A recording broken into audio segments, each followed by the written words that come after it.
Hey guys, Coach over here with the Card Bazaar, and today in this episode of Card Anthology, we will be going over the 5th edition set. Our special guest that will be commentating on this entire episode of 5th edition is none other than TastySnackies. So without further ado, TastySnackies, it is all yours for this episode. Hello everyone, how's it going? TastySnackies here, and today I'm here to bring you a Card Anthology episode on 5th edition. Who am I, you may ask? Well, I'm a fellow Magic the Gathering YouTuber who makes weekly deck techs, supercuts of other MTG YouTubers, rants and discussions about the MTG community, and videos going in-depth into the history of Magic's culture outside of the game. Come over and check out my channel! Well, with that out of the way, let's get into 5th edition.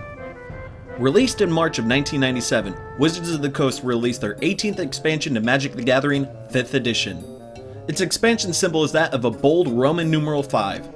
5th edition is what is commonly known as a core set, like the most recent one, Magic Origins. A core set is meant to be an introduction point for new players. To achieve this, most of the cards in the set were easy to understand, yet staples among the Magic community. Examples of this are in cards like Shivan Dragon and Giant Spider. However, we need to remember that this is old school Wizards of the Coast. Now, while they didn't reprint super powerful cards in 4th edition like Balance, Mind Twist, and Channel, they did manage to leave in other really busted cards like Necropotence, Armageddon, and Dark Ritual.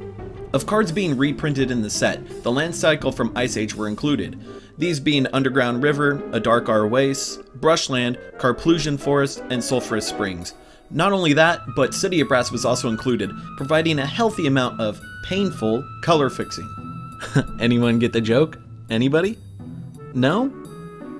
Alright, I guess I'll move on. Other notable cards that were reprinted in 5th edition that weren't in the previous core sets were cards like Force Spike, the Urzatron lands, Pyroblast and Hydroblast, Brainstorm, and Ashnod's Altar. With 5th edition came a lot of changes, both small and large. Starting with the smaller changes, lands that weren't monocolored began to have a bronze text box as opposed to red. This was to be a new standard for printing non-basic land cards, as opposed to previous blocks having a different color for each of their own.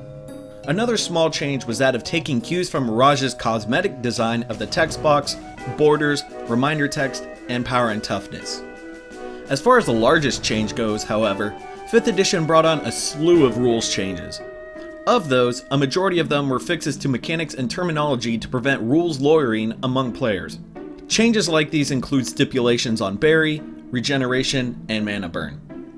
The bigger changes, however, were how whenever a player would choose to go first in a game, they were to skip their draw step as opposed to being able to draw a card.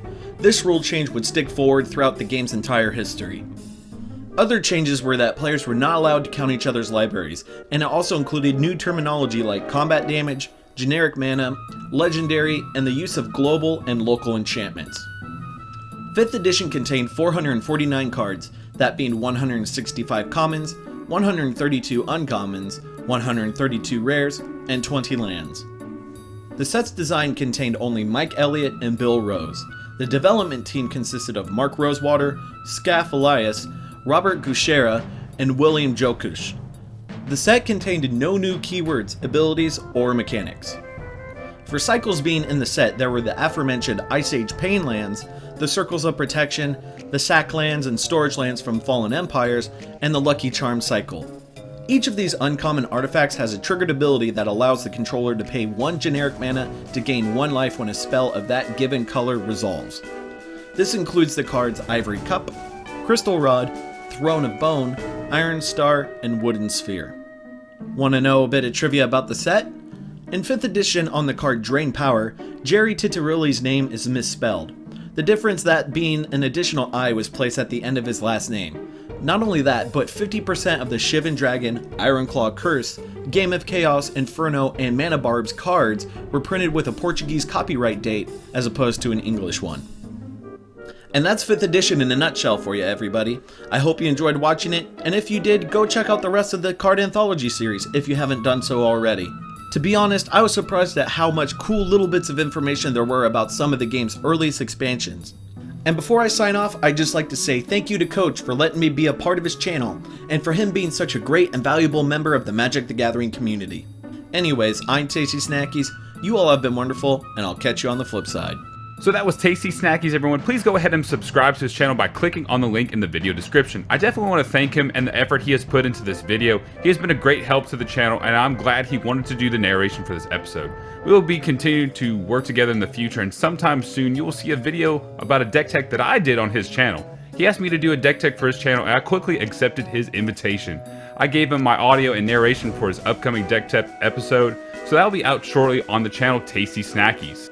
If you enjoyed this episode of Card Anthology, please go ahead, hit that like button, and subscribe to the Card Bazaar. You can also find both TastySnackies and I on Facebook, Twitter, and the MTG Amino app by clicking on the links below. MTG Amino is a community-based mobile app that has various Magic the Gathering content, and both of us highly recommend the app. It is very enjoyable, and you will be able to talk to many different members of the community about the different subjects of Magic. If you missed last week's episode over Visions, please click on the link below also. If you want to continue to support the channel, please go ahead to our Patreon page at patreon.com/thecardbazaar and become a patron today. This is Coach signing out, and we will see you guys next time at the Card Bazaar.